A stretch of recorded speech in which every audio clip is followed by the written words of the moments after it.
Oke, mungkin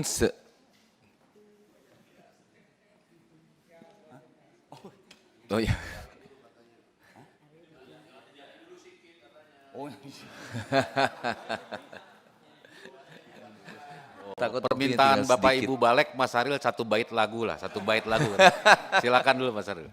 Silakan Mas, nggak apa-apa. Relax saja supaya ruangan ini relax, Pak. Ya, tidak ada yang tegang gitu ya. Silakan Oke, direlaksasi oleh Mas Aril. Silakan saya Mas Aril. udah lumayan liburan 2 tahun gak nyanyi sebetulnya. Lebih bagus Mas Once sebetulnya, tapi nggak apa. Mungkin masih ada sisa sedikit skillnya. Dengarlah aku, suara hati ini memanggil namamu, karena separuh aku dirimu. Ya. Terima kasih banyak.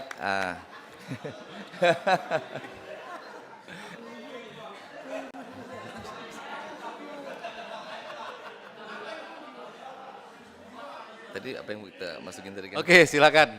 Sudah ya, relaksnya sudah ya. Nah, sekarang kita relax lagi gitu. Silakan Dikit Mas lagi. Aril, lanjut. Sebenarnya hanya tambahan sedikit karena ada banyak informasi di publik yang beredar yang tidak jelas gitu. Jadi mungkin di sini bisa menjadi info tambahan karena itu kan melewati telinga kita sehingga kita juga bingung gitu. Karena apa yang membuat kita bingung kita harus sampaikan di sini. Satu tentang definisi direct licensing itu sepertinya ada bermacam-macam gitu yang kita dengar. Ada yang langsung bayar ke penciptanya, tarifnya juga ditentukan oleh penciptanya. Ada juga yang bilang, oh nggak seperti itu, direct licensing-nya melewati aplikasi, yang kita pikir juga oh, berarti bukan direct licensing dong gitu. Jadi itu semua membuat pelaku, kita sebagai pelaku istilahnya pengguna lagu, jadi bingung. Jadi sebetulnya seperti apa? Karena kan kalau di pemikiran sederhana kita bahwa seperti Kang Arman bilang tadi dalam konteks performing rights yang betul-betul direct itu sangat merepotkan gitu kan. Apakah betul mau seperti itu? Apakah tidak ada yang lebih efisien lagi dengan tetap mempertimbangkan kemuliaan hak dari pencipta lagu tentunya gitu.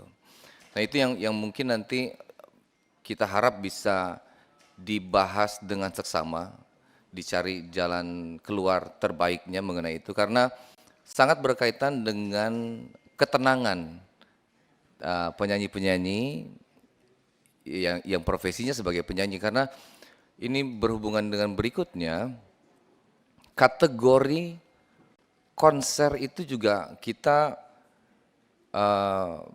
pengen lebih definitif ya karena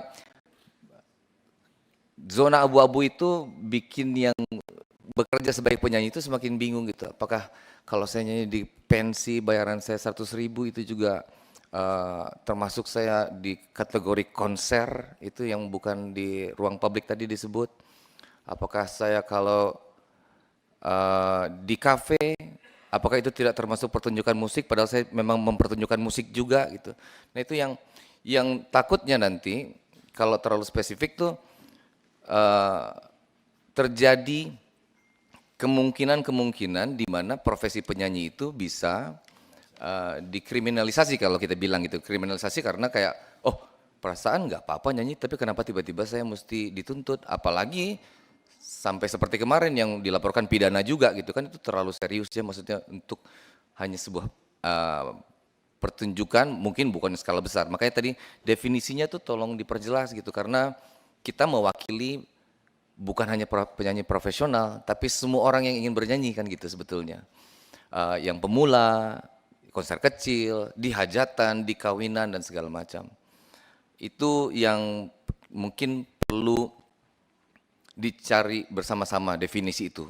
Sangat jelas mungkin kalau kita tahu mungkin agak sulit di undang-undang, mungkin sampai nanti di peraturan menterinya bisa lebih definitif gitu. Jadi jangan sampai yang bernyanyi itu takut dan bingung gitu. Karena itu tadi performing rights, mechanical rights dan segala macam itu cuma akrab di telinganya pencipta.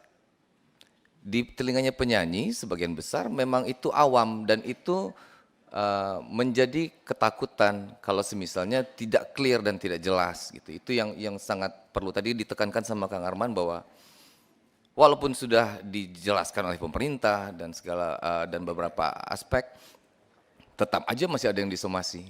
Kan itu bikin bingung loh. Pemerintah bilang udah bukan kita yang bayar, DPR juga dibilang begitu. Tapi ya baru 2 minggu yang lalu Kang ya. Kenapa saya masih disomasi? Makin bingung tuh.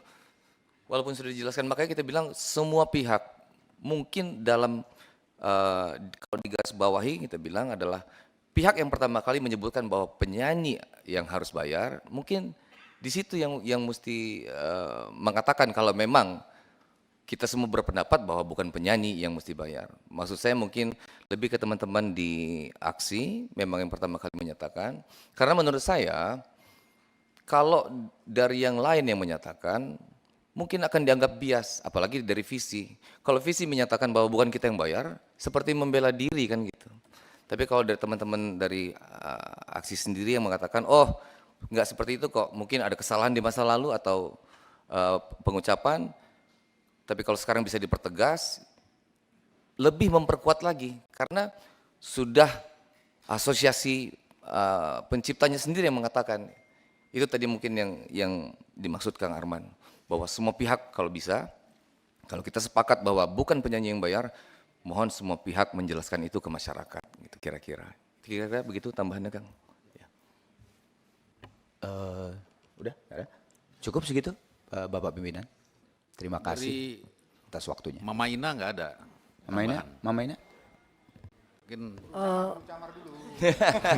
Aduh, Pak, saya mau udah jadi